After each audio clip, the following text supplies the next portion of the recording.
setelah Kapolsek mengecek TKP, yaitu di salah satu perumahan di Cilandak, itu sudah dilimpahkan ke Polres Jakarta Selatan. Ya, jadi yang menangani adalah PPA Polres Jakarta Selatan.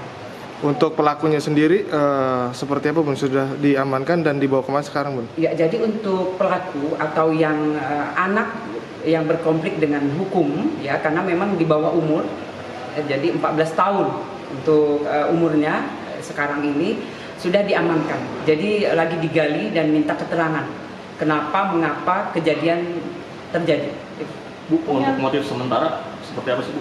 Ya, untuk motif sementara masih digali karena memang anaknya masih diam, ya, ditanya diam. Oleh karena itu juga sekarang dilakukan cek urin, ya, itu yang dilakukan untuk sementara ini. Punya saudara atau seperti apa, Bu? Ya, untuk sementara ini masih didalami, ya, didalami karena memang yang menjadi korban adalah satu nenek, kemudian dari kedua orang tuanya. Dari kepolisian kira-kira kapan menjalankan olah TKP? Secepatnya, ya. Jadi untuk sementara tadi dari Kapolsek Cilandak sudah cek TKP, kemudian sudah mengamankan barang bukti, mengamankan juga yang diduga melakukan kasus itu, ya, melakukan tindak pidana. Barang bukti berupa pisau dapur itu, Bu? Betul. Jadi dia mengambil pisau dapur di dapur, kemudian dia melakukan hal yang tidak diinginkan. Berarti itu menusuk siapa dulu? Ayahnya dulu dan nenek atau seperti apa? masih tidak dalam, Untuk ya. saksi yang diperiksa ada berapa? Untuk saksi udah ada 5 orang, ya, dari petugas satpam, ya, karena memang pertama kali kejadian itu anak itu melintas jalan ketika satpam lagi patroli di perumahan. Kemudian setelah dipanggil anak itu lari. Nah, itu yang menjadi curiga, ya, satpamnya curiga, kemudian dikejar. Lanjut setelah itu anak itu diamankan oleh petugas satpam. Bu, kalau untuk kondisi ibunya kan sedang kritis nih, kondisi terkini seperti apa nih, Bu? Ya, untuk sementara ini masih ditangani oleh RS Fatmawati. Kemudian dari keduanya, dari nenek dan orang bapaknya di Kramat Jati dilakukan otopsi. Untuk kondisi korban atau ibunya sendiri saat ini kan sedang dalam perawatan dari rumah sakit, Bun, ya. Itu kena luka apa aja, Bun? Di bagian mana? Ya, kalau itu masih di dalam, Mas. Jadi masih ditangani oleh RS Fatmawati. Ya, rekan-rekan, selamat siang, ya. Jadi kami dari Satreskrim Polres Jakarta Selatan bergabung dengan Satreskrim Polsek Cilandak. Jadi pada tanggal 30 November dini hari, sekitar pukul 1 malam dini hari, ya, ada kejadian di daerah Lebak Bulus di Taman Bona Indah, ya. Pembunuhan yang diduga dilakukan oleh anak kepada keluarganya, ya. Korban ada 3, ya, yang 2 meninggal dunia sudah bisa dipastikan, 1 dalam kondisi kritis, ya.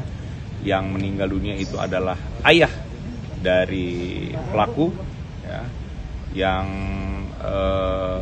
Yang meninggal dunia satunya lagi adalah nenek dari pelaku, ya. Ibu dari pelaku sedang kritis, ya.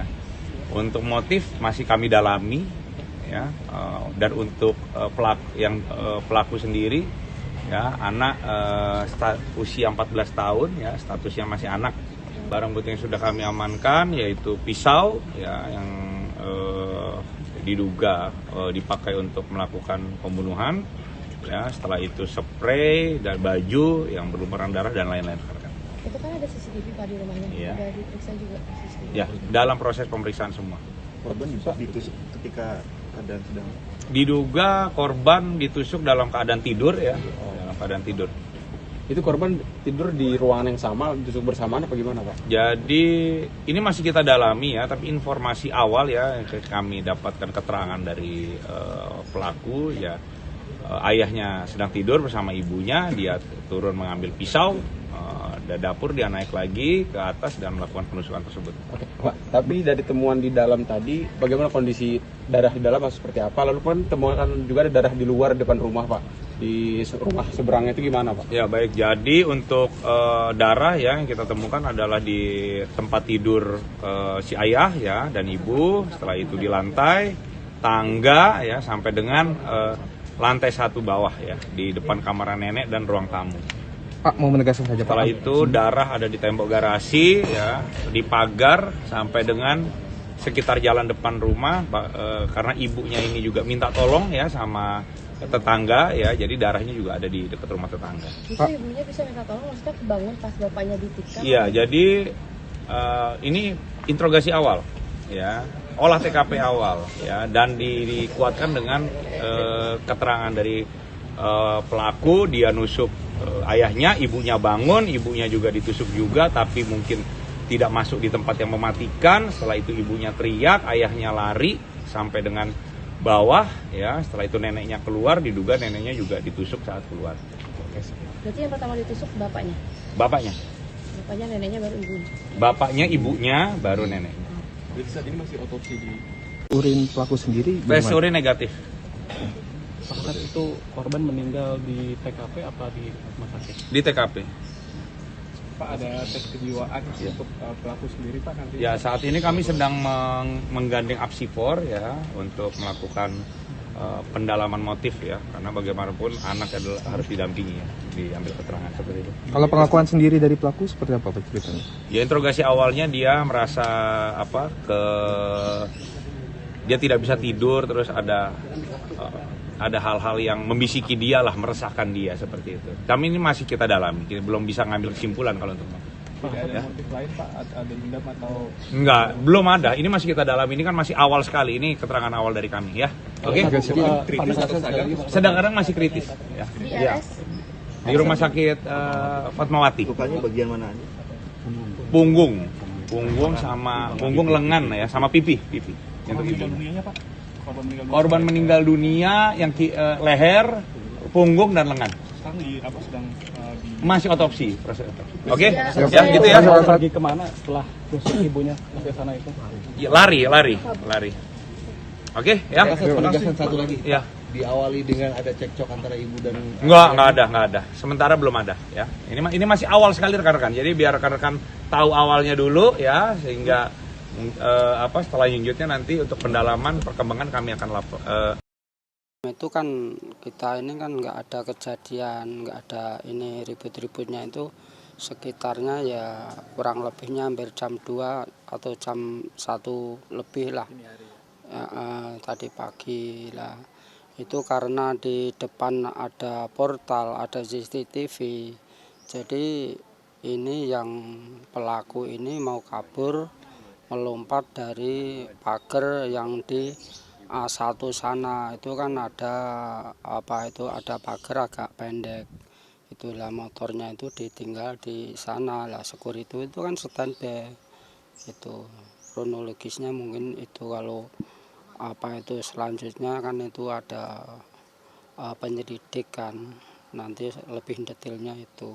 Kalau sepengetahuan saya, info dari ini itu kronologisnya seperti ini, karena kan sebelah ini kan kita ngerjain listrik atau ini kan saya di sini, kok kirain ini bos saya gitu. Makanya saya juga sempat kaget itu, karena ini saya kerja, saya kan nengok apakah benar ini tetangga kita yang terjadi gitu.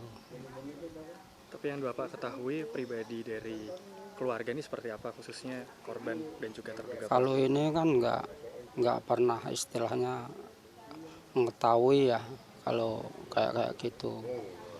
Itu ya namanya orang kan, kita masalah pribadi kan kita nggak tahu gitu ya. Berarti jam 1 itu posisinya lagi sedang ribut-ribut Pak, yang Bapak dengar Pak ya? Ya mungkin sekitarnya jam-jam segitulah gitu. Kalau tadi itu waktunya berapa lama tuh Pak ribut-ributnya itu Pak? Yang Bapak tahu Pak? Kurang tahu detailnya ya. Itu. Artinya Bapak sering ngobrol gitu, maksudnya interaksi dengan Ya, keluarga ini? saya kan kerja di rumah ini, rumah itu saya kan kerja di sini. Ini kan ya namanya tetangga, kebetulan kita di sini. Ya kan ya sedikit kemungkinan ya cuman sekilas saja gitu loh. Kalau melihatnya aman-aman aja gitu loh. Ya, namanya orang kan nggak tahu Mas, hati orang seperti apa kan gitu. Namanya Yang Bapak tahu Pak, di sini almarhum ini tinggal berempat aja sama anaknya yang 14 tahun ini, atau siapa aja Pak yang Bapak tahu Pak? saya detailnya nggak begitu ini Mas. Cuman kita kadang ya cuman sekilas saja, nggak apa itu nggak tahu detailnya ini ya, namanya kan keluar masuk kan kita nggak detail gitu. Oh tapi pada saat Bapak sering kerjain sini Pak sering Pak tegur-teguran sama korban, sapa-sapa? Ya cuman ya kadang ya senyum, kadang ini kan gitu, kita nggak ini ya namanya sering lihat kan ya, kebetulan tiap hari saya tinggal di sini emang sini. Ini kan ada lapangan bulu tangkis, ada gor tenis meja. Sebenarnya sini kalau masalah warga ya ini nyampe apartemen, residen itu menyatu nyampe sini masih satu RW. Jadi kalau untuk kekompakan paguyuban ini alhamdulillah ini tidak membedakan suku maupun agama. Jadinya bersyukur banget ini bisa guyup, bisa rukun warga ini. Tapi masalah intern kan kita nggak tahu. Itu kronologis itu kan kita nggak tahu gitu. Kalau ngobrol-ngobrol mungkin sama ayah, nenek atau ibunya, Bapak udah pernah nggak atau sering nggak ngobrol lama? Enggak ya, istilahnya cuma sekilas saja. Mungkin kalau kayak kejadian itu mungkin bisa istilahnya cuma singkat, sehari 2 hari ada problem atau itu kan perkataan pun bisa terjadi Mas, kayak gitu itu ya, apalagi kan medsos ini banyak, terus HP Android ini kan banyak, makanya itu banyak yang ini, apalagi judi online dia ini kan, kalau anak-anak segitu itu gampang tersulut emosi gitu. Harusnya ini pemerintah itu untuk dibatasi anak-anak yang di bawah umur, kalau perlu jangan dilarang dulu lah, karena kalau ini sama anak nggak pernah juga Pak? Enggak, dia juga sih enggak pernah, istilahnya kayak tertutup gitu. Tapi pernah ngelihat dia nggak lewat sini atau cuman sekilas, karena kan kita orang kerja gitu. Tahu berarti Pak anak ini? Enggak begitu ini, soalnya kadang ya namanya anak-anak itu kan ya, kalau justru malah kakak-kakaknya yang udah dewasa ya pada kenal, bukan ini tahu karakternya. Kalau anak-anak segini kan istilahnya ABG itu susah untuk ini apa itu gabung. Kalau ini ya ada taekwondo, ada ini olahraga. Sebenarnya kalau untuk kesibukan bisa sesibuk-sibuk mungkin. Ya semua itu tergantung anaknya gitu loh. Makanya untuk pendidikan itu dianjurkan untuk ngerti kerohanian itu penting. Makanya gunanya kerohanian. Sekali lagi Pak, penegasan. Itu berarti pas kejadian ini pelaku ini kabur menggunakan motor. Bagaimana kondisi dari anak berhadapan hukum ini saat ini kondisinya? Jadi kondisi Ananda A ini ya sudah mulai stabil dari mulai hari kemarin. Sekarang dia sudah bisa diajak bicara ya, menjawab pertanyaan, sudah bisa senyum ya. Tadi juga sudah ngobrol dengan Bu Menteri ya. Tentunya nanti pemeriksaan ini bertahap. Kita akan gunakan juga psikolog anak ya dari Apsifor, kemudian juga sampai tahap mungkin ada pendalaman psikiater juga ya untuk mencari motif apa sampai yang bersangkutan melakukan, padahal di keluarganya dia sangat disayang, dan tadi yang bersangkutan juga sangat sedih, menunjukkan rasa penyesalan yang sangat mendalam gitu. Ada yang bilang kalau salah satu yang memicu tindakan itu adalah tekanan akademik dari orang tuanya. Sampai saat ini belum ada ya, itu nanti yang menyimpulkan ahlinya ya, psikolog anak, kemudian juga nanti ahli-ahli yang lain. Yang penting dalam penyidikan ini kita menegakkan hukum ini menggunakan aturan peradilan anak seperti yang diatur dalam Undang-Undang 11 2012 ya, tentang sistem peradilan anak. Sudah komunikasi sama orang tuanya belum Pak, sama ibunya? Komunikasi? Belum, karena ibu sendiri masih dalam proses pemulihan. Untuk saat ini kondisinya masih belum bisa diwawancara dan belum bisa diambil keterangan juga. Tapi dari yang menemani sendiri siapa Pak? Yang menemani, dari pihak keluarganya, ibunya. Iya. Iya. Anak tunggal Pak? Apa? Dari anak tunggal, ya. Anak tunggal, ya. Dari A sendiri ada keinginan mau bertemu ibunya, bertanya kondisi ibunya seperti apa? Ya, dia sendiri mempertanyakan ya bagaimana kondisi ibunya, ya dia sangat menyesal ya dengan kejadian ini. Apakah saat melakukan kejadian anak itu dalam keadaan sadar atau memang dia Masih dalam pendalaman. Itu masih dalam pendalaman ya. Kenapa dia tiba-tiba mendadak melakukan itu? Kemudian ada tekanan apa? Nanti itu psikolog yang akan memberikan penjelasan bagaimana hasilnya. Dan itu pun pasti bertahap. Tahap awal sudah, kemudian nanti sampai terakhir pendalaman ya. Dan semuanya kita mengikutkan stakeholder terkait dalam pengadilan anak ini. Ya. Pak, tadi siang ada tim dari Nafis juga mengevakuasi sugar glider di rumahnya, itu alasannya kenapa tuh? Untuk mengamankan binatang Ya, aja, untuk binatang mengamankan ya, ada yang mengamankan merawat, itu. Yang piaraan Otopsi itu. jenazah ayah dan neneknya Pak, berapa tusukan mungkin? belum keluar Bang. Belum tahu hasil otopsinya, masih dalam proses ya. Ada lagi? Penegasan aja berarti pelakunya ini memang anak kandungnya gitu. Iya, yang bersangkutan memang anak kandung ya, dari keluarga. Di dalam rumah itu maksudnya cuma 4 orang aja. Oh, di rumah itu ya 4 orang ya. Bapak, ibu, anak, nenek ya. Oke, cukup ya. Sementara itu Cukup ya. Belum. Hasil tes kejiwaan belum. Itu nanti bertahap ya. Cukup ya. Oke, makasih banyak. Oke, ya.